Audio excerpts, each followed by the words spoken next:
to Worthington. I am literally the guy who wrote the book on diamonds in Arkansas. I guess the reason that is nobody could illiterately write a book on any topic. But anyway, we're here at the Worthington Diamond Recovery Plant.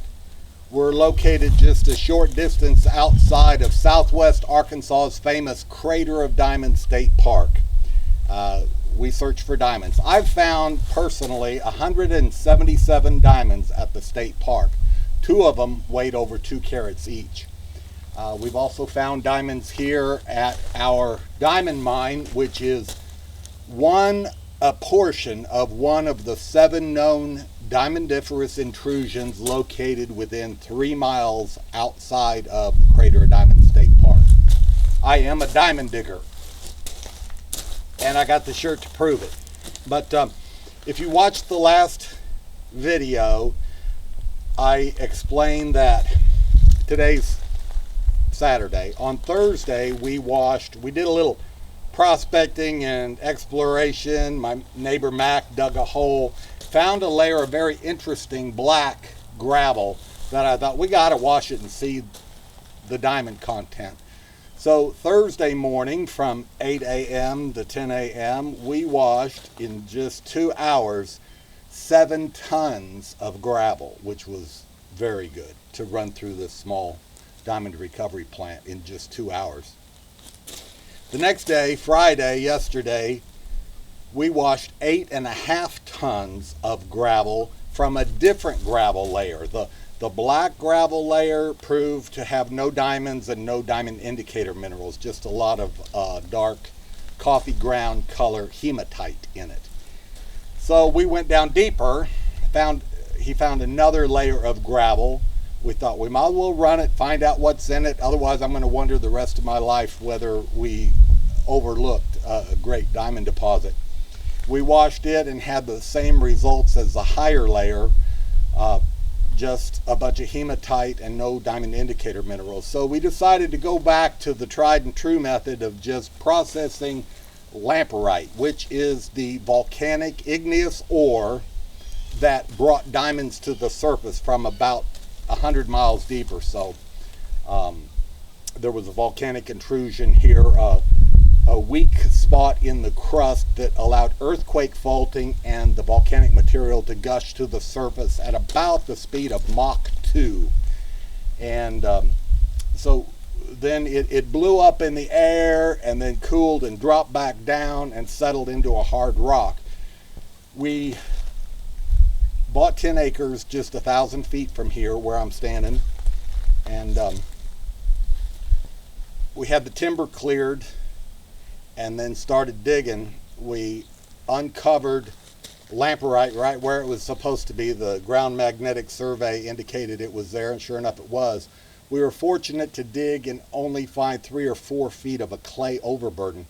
We removed that overburden with a bulldozer and then began excavating the underlying hard lamperite rock. The excavator broke it up, crumbled it up to where it almost looks like dirt, but then there's some chunks of intact volcanic ore.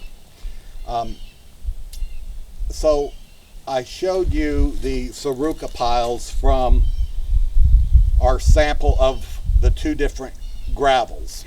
Well, that had a pile that was super fine, smaller than a 16th inch, and then we had the 16th inch mesh gravel, and then we had a Saruca of gravel that was 1/4 inch to 1/8 inch in size. Well, there were other rocks in gravel, the great big potato rocks, some of them like that, rolled out the end of the excavator. But then there's also a size rock that is 1/2 inch and larger. And we scattered it out all across here. You can see this gravel. This used to be real muddy. It'd get wet when we'd run the diamond recovery plant. And this is just luxury to me to have gravel so I'm not walking in mud anymore. But I thought, you know, we ought to at least look through that. Even though there weren't any diamonds or diamond indicator minerals in the smaller stuff, we ought to look at the bigger stuff and see if there could be a diamond in it. I mean, I'd hate to miss a big one while looking for little ones. So I'm going to dump out some stuff and we're going to look through it and see what you think. Let me get this set up here. Okay, that's pretty good. So we got a couple of buckets of the larger gravel, and that's what it looks like, a bunch of jaspers and chalcedony and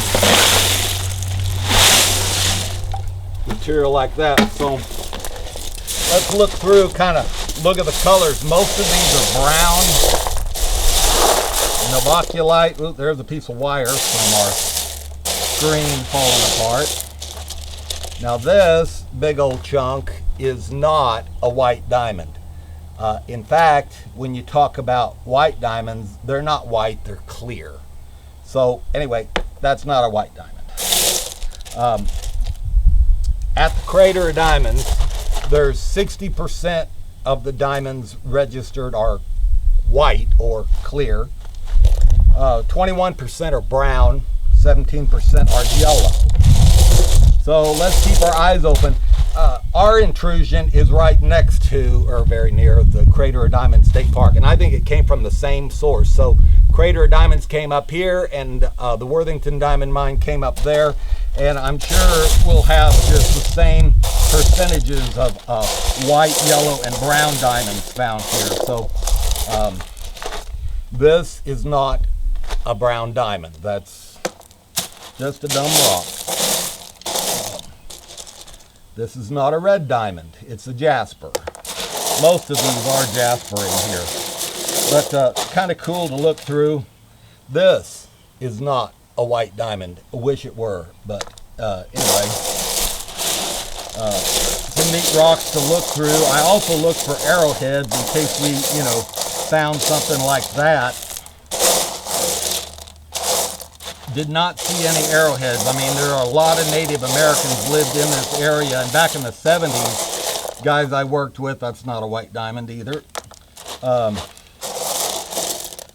Guys digging and washing at the pig pen would find bird points, little bitty arrowheads in their stuff. So I'm also looking for arrowheads in this, and you always got to keep your eye open for what you might find. This is a jasper, nice red, see, red jasper. So white, yellow, and brown are what we're looking for, or clear yellow and brown. And interesting rock you want to sort through.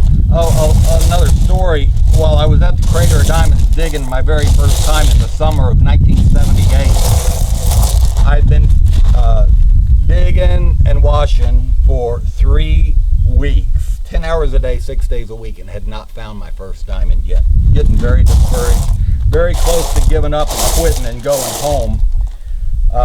While I had this deep hole dug, and while I was bringing gravel out of the hole and setting buckets by the side there so I could carry it and wash it, a tourist came up and was watching me and commented, "Wow, you must be finding a lot of diamonds to dig that big of a hole." And I said, "No, actually, I haven't found one yet." That's not a diamond either. And right there by where I was setting my buckets, he went like this, spread his fingers wide apart, and had this huge arrowhead or spear point, whatever you want to call it. And he said, "Is this yours?" And I said, "Oh, no, it's not." So he said, "Okay, it's mine then." He took it and disappeared, and he doesn't know it. He's very lucky he didn't get hit in the back of the head with a shovel, because I was pretty frustrated at that time. I thought, how am I going to find a little bitty diamond if I can't find an arrowhead that big? But I wasn't looking for arrowheads. I was looking for little stuff that was shiny and pretty. Here's a little piece of conglomerate. Conglomerate is just a bunch of these jasper, chalcedony, novaculite cobbles cemented together with iron. Anyhow, some good looking rocks to look through, and you'd hate to miss a big diamond just because because you're looking through the little stuff instead of the big stuff, because diamonds tend to be small. But kind of neat to look through this. It's a little bit wet and interesting stuff. You can find a lot of these gravels at the Crater of Diamonds, partly because the Little Missouri River. Oh my goodness. Oh, do you see what I see? Look at, I'm going to get a close look. Look at that. Would you, when I'm talking about clear diamonds? Oh my goodness. That is bigger, or as big as Uncle Sam. Uncle Sam was supposed to be the size of your thumb, a 40 1/4 carat. Look at that baby. Oh man. Maybe I should stop the camera and not publicize this until we do a press release or something. This could be the biggest diamond found in the USA, except for the fact that it's not a diamond. That is just clear alluviated quartz. It's been tumbled. There was a shallow sea here, and that's quartz that was just tumbled, but it will get your heart going, especially, you know, when you look at it in the sunlight and everything. It can make you think, oh man, I wish that was a diamond.